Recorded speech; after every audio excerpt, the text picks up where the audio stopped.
ዋንደና መጣችሁ እንኳን ለትንሣኤ በዓል አደረሳችሁ።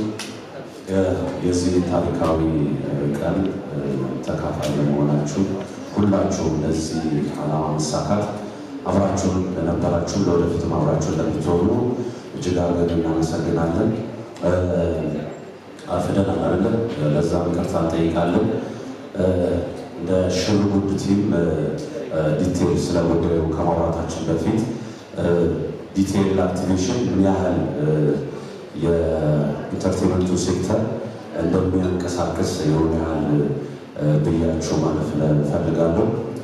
ከኮሚኒኬሽን ወይም ከፕሮሞሽን ካታጎሪ ዋን ኦፍ ዘ ቤስት ዌይ የሚባለው ቢቲኤል አክቲቬሽን ነው። አስዩ ነው።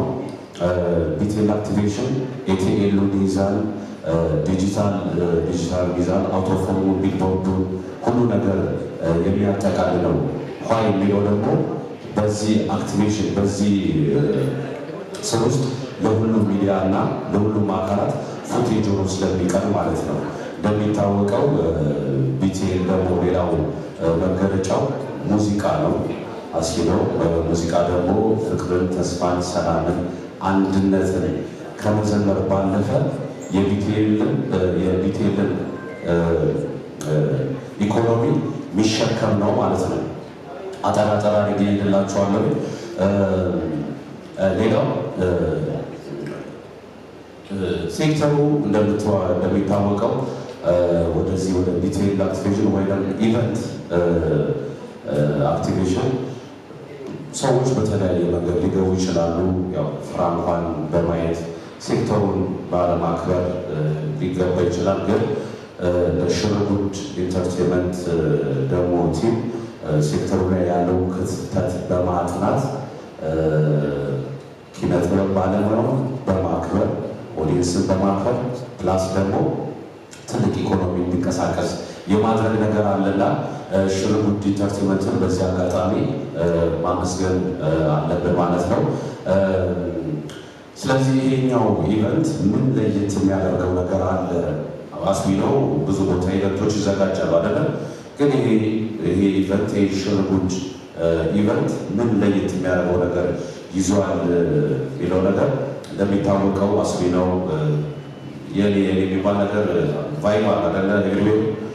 ግን የኛ የሚል ነገር ለምን አንፈጥርም ብለን ብሬንስቶርም አድርገን ሶስቱን ትውልድ የሚያገናኝ ኮንሰርት ማዘጋጀት አለብን ወደሚለው ሁነት ገባንና እንደምታውቁት ኤፍሬም ዋን ኦፍ ዘ ቤስት አርቲስት ነው። ጎስሽም እንደሚታወቀው የዘጠናዎቹ ድምቀት ነው። ከዛ በኋላ ደግሞ አለማየሁ ኤርፖን ማንሳት እንችላለን። እዚህ መድረክ ላይ እንግዲህ እንደምታውቁት ብሬንስቶርም ስናደርግ ምን አይነት ሁነት ምን አይነት አዲስ ነገር እንፍጠር ብለን ስናወራ አለማየሁ ኤርፖ ወደዚህ ወደ መድረኩ የማምጣት ስራ ቀድሞ የተሰራ ቢሆንም ግን ይሄ ቫይቡ እንዲጋባለት የማድረጉ ነገር ሽርጉድ ተስፍሽ የሽርጉድ ባለቤት ሂሶ ፋራዌ ጥሩ ሞቲቭ ያደርጉታል ወደዚህ እንዲመጣ ማለት ነው። ይህ ሶስት ትውልድ አንድ ያደረገው ኮንሰርት የተለያዩ ሁነቶችን በማድረግ ነው የሚቀጥለው ማለት ነው። ጎሳይና ጎስሽ እና አለማየሁ ወይም አሌክስ ምን ያህል በዘጠናዎቹ ትውልድ ላይ የነበራቸው ግሬስፉል ወይም ኤክስፖዠር የምታውቁት ነው። ያንን ደግሞ ይህንን አጋጣሚ በመጠቀም ሽርጉድ ኢንተርቴንመንት ሁለቱን አንድ የማድረግ አንድ ላይ የማጣመር ነገር ሰርቷል ማለት ነው። እንዴት ነው? እንዴት አይነት ጥሩ አይደለም? እሺ። በቀጣይ እንግዲህ ምን አይነት እውነቶች ከሽርጉድ ኢንተርቴንመንት ይጠበቃል የሚለው ነገር በጥቅሉ ስንሄድ በትልቅ ሌጀንደር ነው አስዩሲ። በቀጣይ ደግሞ ትላልቅ እውነቶችን ከተለያዩ ባለድርሻ አካላት ጋር አጋሮች ጋር አንድ ላይ በሆን የምንሰራ ይሆናል። የአርቲስት አለማየሁ ኤርፖ አልበም ይጠበቃል። በጣም በብዙ ትላልቅ ሴክተሩ ላይ በብዙ ጀረር በብዙ ካታጎሪ ጥሩ የሆኑ ሰዎችን ይዘን አልበሙን እየሰራን ነው ማለት ነው። በቅርቡ ደግሞ ዛሬ ማታ የምንለቀው ክሊፕ ይኖራል። የኢትዮጵያ እናቶች እንደሚታወቀው አሌክስ ወደ ሴክተሩ ከተመለሰ በኋላ የኢትዮጵያ እናቶችን በማመስገን ነው የጀመረው። ያው ክሊፑን አይታችሁ እንደምትወዱት ተስፋ እናደርጋለን። ሌላው እንግዲህ ሚያዝያ 18 በሚሊኒየም አዳራሽ ትልቅ እውነት ይዘጋጃል። በሙዚቃ ተስፋ፣ ፍቅርን፣ አንድነትን፣ ሰላምን እንዘብራለን፣ ትዝታችንን እናድሳለን ማለት ነው። ይህን ያህል ጥቅል ሀሳብ ካወራሁኝ በኋላ እንግዲህ አይደለም መቅረት ማርፈድ የሚያስቆጭበት ድግስ ነውና መታችሁ የዚህ ታሪክ ተካፋይ እንድትሆኑ ጠይቃለሁ። እስቲ ስለ ዘጠናዎቹ ያ የነበረውን ቫይብ ይህ መድረክስ ምን ሊመስል ይችላል የሚለውን እንዲሁ ትንስሽን ታቦታላችሁ። ከአርቲስቶች ጀርባ ሆኖ እሱ ዋን ኦፍ ዘ ቤስት በኮሮና ጊዜ ታውቃላችሁ አይደለ? ሁላችንም እንደ ብርሃን እንዳይተነው ነበረ። አሁን ደግሞ ከዚህ እውነት ጀርባ አብሮ በማገዝ አለን። ምን አይነት ድባብ አለው፣ ምን ይመስላል የሚለውን ከትንስሽ አንደበት የሆነ ያህል እንሰማለን። ወደ ትንስሽ። እሺ፣ አመሰግናለሁ። እንኳን አደረሳችሁ። መጀመሪያ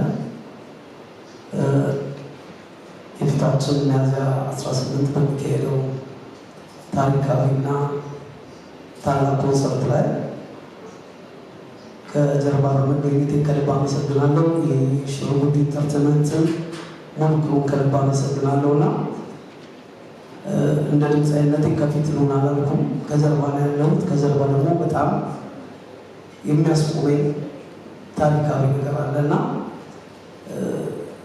እንዲታወቅ እፈልጋለሁ። ይህ ኮንሰርት ከመካሄዱ በፊት ከሽሩጉድ ኢንተርቴንመንት ባልደረቦች ጋር ስንገናኝ በተለያዩ ስራዎች ላይ ነበር ያወራነው። ነገር ግን በእግዚአብሔር ፍቃድ ሆኖ ከ19 ዓመት በኋላ ወደ ሀገሩ የገባው ውድ ወንድሜ እንዴት አድርገን ነው ከህዝብ ጋር የምናገናኘው? አሌክስ ህዝብ ቦታል፣ ህዝብም አሌክስ ቦታል እና እንዴት ነው የምናደርገው የሚለው ነገር አውርተንበት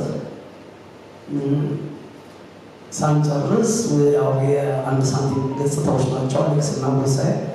የጎሳዬ መካተት ግድ ሆነ። ከዛ የአሌክስን ፍቃድ ስንጠይቅ አሌክስ ሁለት ድምፃያኖች ከጎኑ ቢኖሩ ደስ እንደሚለው ነገር አስቴር አወቀ እና ኤፍሬም ታምሩ እንደሚወድ አሁንም የታሪካዊነቱ የአሌክስ መምጣት ከህዝብ ጋር መገናኘት ስለሆነ ይህንን ስራ ከሽሩጉድ ኢንተርቴንመንት ጋር በመስራት እንዳጋጣሚ ሆኖ የምንወዳት አስቴር ቀድሞ ስራ ነበራት፣ ኤፍሬምም እንደዚሁ ስራ ነበረው። ነገር ግን ይህንን ታሪካዊ ኮንሰርት በማክበር በዚህ ዕለት ላይ ከእናንተ ጋር እገኛለሁ ብሎ አስደሰተን።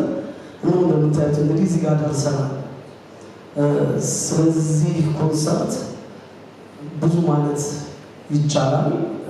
አጠገባችን ሜላት አለች። ሜላት ይህን ትውልድ በደንብ የሚያውቃት ጎበዝ ድምፃዊ ነች። ሲቀጥል ሁለቱ መንታዎቹ አሌክስ እና ጎሳዬ ለምን ለለያቸው ማንችል እንደ ላፎንቴኖች ጥንድ ልጆች ናቸው እና ደግሞ የአርቲስት ተምሳሌት የሆነው ማን የዘፋኞች ሁሉ ኤፍሬም ታምሩ አይደለም? አዎ፣ በጣም ዲስፕሊን የሆነ ትልቅ አባታችን ወግ ስርዓት ማመን የሚያስተምረን ነውና በሱ ፈቃደኝነት ተገኝተናል። እንግዲህ ሽሩጉድ ኢንተርቴንመንት የሙዚቃውን አካል ብቻ አይደለም በመመልከት ይህንን ዝግጅት ያዘጋጀ ነው።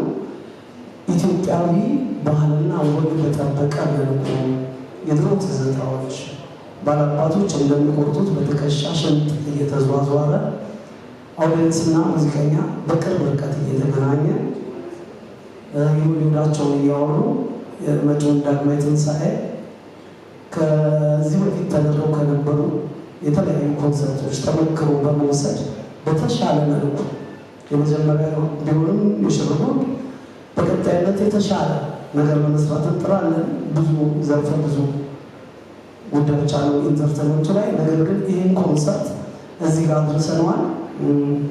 ጥሩ እንደሆነ ደግሞ የትኬቶቻችን መልስ እየነገርን ነው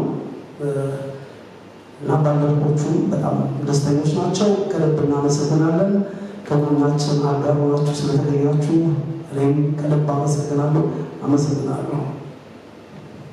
እዚህ ላይ ለመትሽ እናመሰግናለን። እዚህ ላይ ለመጨመር ደግሞ እንደምታዩት አርቲስቶቻችን በማዕከላችን አልተገኙም። ለምን የሚለው ደግሞ መመለስ አለብን። እንደሚታወቀው በሀገራችን ባህል ሙሽራ አይታይም አይደለም።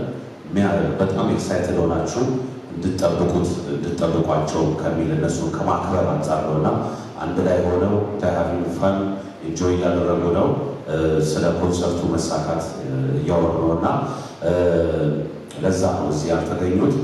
በቀጣይ ደግሞ አንዳንድ ጉዳዮችን የኮንሰርቱን ምን ያህል ርቀት ሄደንበታል፣ ምን አይነት ዲቴሎች አሉ የሚለውን ደግሞ ከሄኖክ እንሰማለን ማለት ነው። ሄና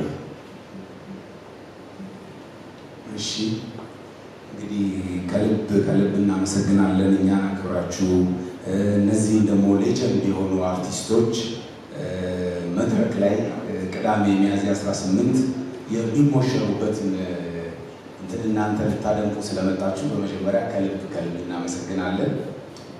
ቀጣይ እንግዲህ ጓደኞቼ ብዙ ነገር ገልጸውታል። ሽርጉድ ኢንተርቴንመንት ከተቋቋመ ትንሽ ቆየት ብሏል። በብዛት ሰውን ለማስደሰት ምን ያስደስተዋል፣ ምን ይዘን ብንመጣ እናዝናናዋለን፣ ያለው ላይ ምን እንጨምራለን ብሎ በማሰብ የመጀመሪያ መክፈቻውን እነዚህም ትላልቅ አርቲስቶች አንዳንድ ጥምረቶች እድል ሆኖ ላይደገሙ ይችላሉ። ብዙ ጊዜ ኪነ ጥበቡ ላይ ደግሞ ይህንን ተመልክተናል። ይሄ ጥምረትን ደግሞ ለማየት በጣም ብዙ ሰዎች ሲጠይቁና ሲጓጉ ነበረ። አሌክስ ሀገር ውስጥ ከገባበት ጊዜ ጀምሮ ከጎሳዬ ጋር አሌክስን ለማየት በራሱ ደግሞ ጎሳዬና ኤፍሬም የሰሩት አለ እነሱን ደግሞ አብሮ ለማየት በትክክል በጣም ብዙ ሰዎች ሲጠይቁና ሲጓጉለት የነበረ ድግስ ነበረ። አሁን ጊዜው ደርሶ እነዚህ ሰዎች ሽርጉድ አጣምሮ ሚያዝያ 18 በሚሊኒየም አዳራሽ ዝግጅቱን ጨርሷል ማለት ነው። እንግዲህ ያው ኮንሰርት ሲዘጋጅ ወይም እንደዚህ አይነት ትላልቅ ኢቨንቶች ሲዘጋጁ ጥቅማቸው አንድ ብቻ አይደለም፣ ብዙ ማህበራዊ ፋይዳዎች አሉት። ለምሳሌ የስራ እድል ብንል የሆነ ካምፓኒ እንትን ከሚለው በላይ በጣም ብዙ ሰዎች የስራ እድል ያገኛሉ። ከዛ በተጨማሪ ደግሞ እጅግ በጣም ብዙ ሰዎች በዚህ ጉዳይ ይደሰታሉ ማለት ነው። በራሱ አንድ ኪነ ጥበብ እንግዲህ ኪነ ጥበብ ምን ያህል ለሀገር ፋይዳ ትልቅ አስተዋጽኦ እንደሚጫወት ለእናንተ ማስረዳት ለቀባሪው ማርዳት ይሆንብኛል። እኔ አሁን ቀጥታ የምገባው ለምሳሌ የዚህ ዝግጅት ልዩ የሆነ ስፔሻል ቴብል የሚባል አለን። ስፔሻል ቴብል ውጭ ሀገር ላይ ብዙ ጊዜ ተሞክሯል፣ ብዙ ኮንሰርቶች ላይ አይተናቸዋል። እኛ ሀገር ግን እኛ የመጀመሪያዎቹ ነን ብለን እናስባለን። ይሄ ስፔሻል ቴብል አምስት ሰዎች የሚገኙበት ነው። 50 ቴብሎች ብቻ ናቸው ያሉት። ለ50 ሰዎች ብቻ የተሰራው ጉዳዩ እና መግቢያውን 250 ሺህ ብር ነው።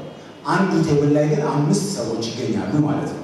ያ ማለት ለምሳሌ በቅርበት የቤተሰብ ያክል ከአርቲስቶቹ ጋር ቅርብ ሆኖ እንዲከታተል ያደርገዋል።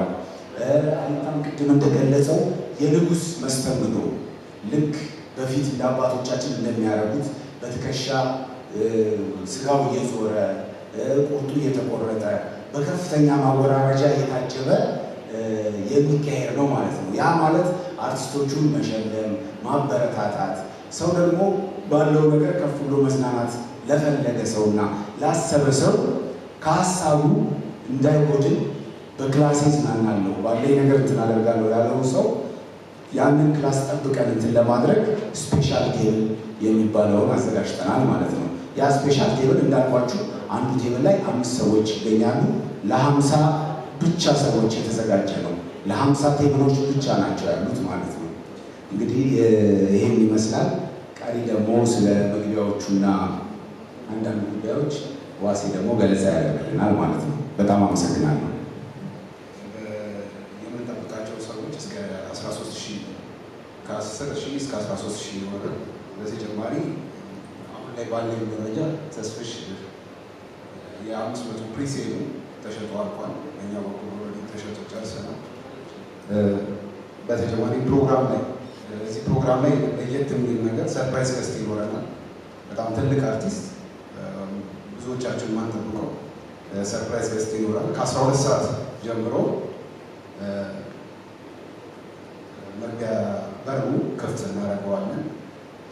ይህን ይመስላል እንዳቀረቡ እናመሰግናለን።